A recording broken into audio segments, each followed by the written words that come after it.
We're doing a summer sale. If you want to buy any of our video classes, group tutorials, or one-to-one lessons, just use the link below to get a discount. 大家好，我是戴淑萱，我来自英国，欢迎回到我的频道。大家可能知道，在欧洲有很多种吃吉士的方式。今天我想跟大家介绍这几种吃吉士料理。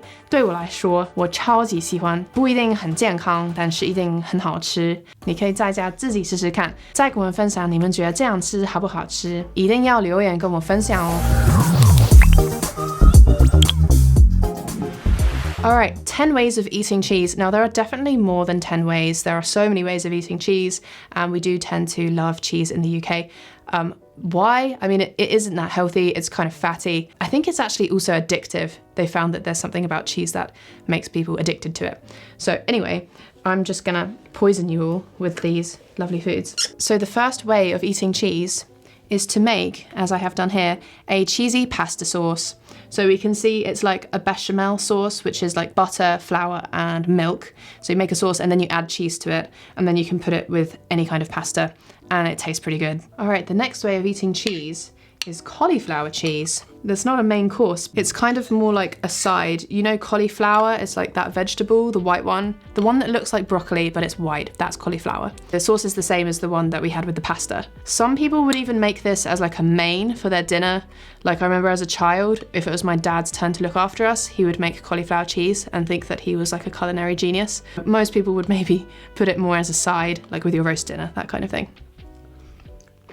Yeah, not bad. That is mostly vegetables, so it's kind of healthy. Number 3 is cheesy chips. Pretty self-explanatory. Chips with cheese on. If you go to those takeaway food type places, they'll have options like chips, cheesy chips. Like they're very different, and you have to pay like £1 more.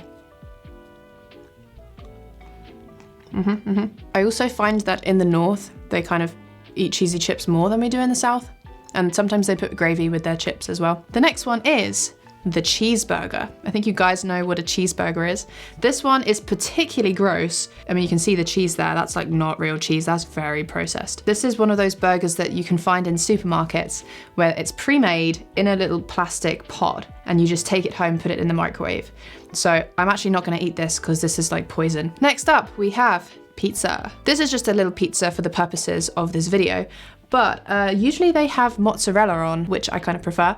Mozzarella is the really stringy white cheese. So make sure that you guys try mozzarella if you haven't already. This one is called macaroni cheese. Macaroni cheese.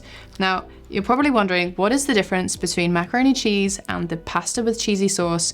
Pretty much nothing, except that the pasta has to look like those little ones. The little ones with the hole through the middle, that's called macaroni. In the US, they particularly love this. They call it mac and cheese and eat it all the time. Not bad. Next, we have, ooh la la, a very fancy cheese board. Now, I'm gonna talk you through each of the cheeses that we have here. It's on an actual cheese board, which is an important part. We have the special little knives that it comes with that you can use to pick up your cheese. They're specially for cheese. How cool is that? Okay, this is one of my favorite cheeses. This is brie. Inside, it's really soft and squidgy, and it's quite a light, very bland kind of flavor. And it has a rind. The rind is the skin on the outside, and you do eat that as well. Next, we have the UK's most popular cheese in all counties, everywhere, cheddar. It's the most versatile, easy to use cheese that was in, you know, the macaroni cheese and the pasta sauce that we saw before. Red Leicester comes from the city of Leicester. Slightly orange, as you can see. Also really nice taste. I do love that one. Then we have an unusual one, slightly. Wensleydale, which is from Wensleydale, and it has cranberries in it. I love this because I'm a sweet tooth. So it's slightly sweet, this cheese, and kind of creamy. We also have loads of other cheeses, like so many that we would have to spend an hour talking about them. Some others are like goat's cheese, sheep's cheese, and most importantly, blue cheese. Have you guys seen blue cheese before? I really want to know the answer to this question. So please leave a comment down below. And also tell me, do you like it? Because it smells awful, okay? It smells like smelly feet, exactly like someone's cheesy feet. And it looks like mold because it is mold. It's actually moldy cheese, but it's sort of cultivated in a way that's safe. And it's really addictive. It's weirdly nice. If you try just a little bit on bread or toast or something, you might find that you come to love blue cheese. This one in particular is called a Stilton. So that's one of the most popular blue cheeses. This kind of concept, I think, probably comes from France. These days you get the stereotype of like, oh, we're gonna have a girls' night with cheese and wine. They call it a cheese and wine night. Which I always think, like, we can't just eat cheese, like, we need to eat more food than cheese, but it is really good. Right, next up, we couldn't really have a video about cheese without talking about sandwiches. This is a pre-made sandwich. Now, what I wanted to find to show you was a ploughman's sandwich, which is a really good sandwich with like a pickle, the brown pickled sauce in it. Really, really tasty. And people love it so much that it was actually sold out. So I can't show you that one. But what I have here is a cheese and onion sandwich. It's not people's favorite. Most people kind of prefer the ploughman's sandwich, I think. But anyway, that's a cheese-related sandwich for you. Okay, guys, next we have baked camembert. Camembert is a type of cheese that comes from France, and it's sort of similar to the brie, so it has the skin and it's creamy inside, but it's a little bit stronger, a bit more pungent, more like smells like feet, that kind of one. What we have to do is to put it in the oven for a while, and then inside it goes really liquidy and creamy, and then you can use things to dip in it, like this is a breadstick, and you would dip that in and eat it, and it tastes really good, just like a snack. You could also maybe put a cheese straw, like dip cheese straws into your cheese, possibly.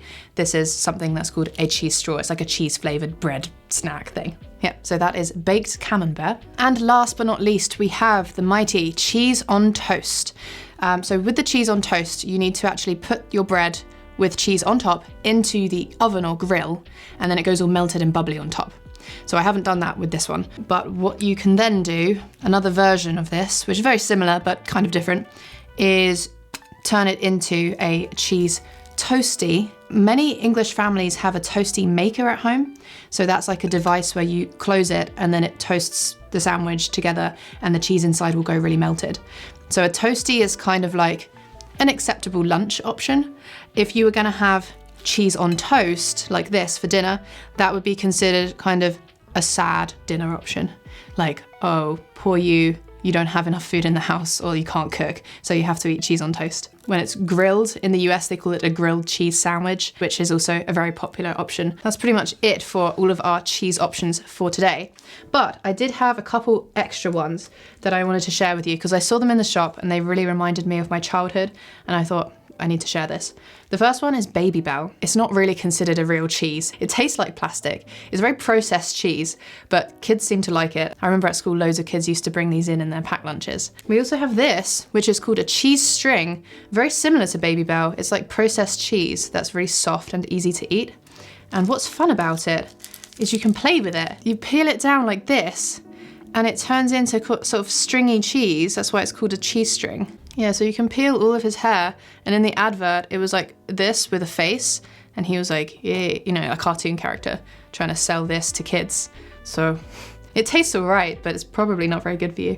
By the way, if you want classes for your kids, English classes, we've recently launched the Kids Club, Suzubu Kids Club. So it's age 10 to 14. If you want your kids to develop more spoken English and to be able to express themselves better about a variety of topics, then I definitely recommend you to check that out. Just go to the website, suzubu.com. Okay, that is it for this cheese lesson. I hope that you've learned a lot. Just to add a disclaimer at the end here, anything that I do say about any brand in my videos is just my opinion and not necessarily fact. 如果你喜欢，可以按个赞，也可以跟你的朋友们分享。谢谢收看，我是代数，希望我们下次见哦。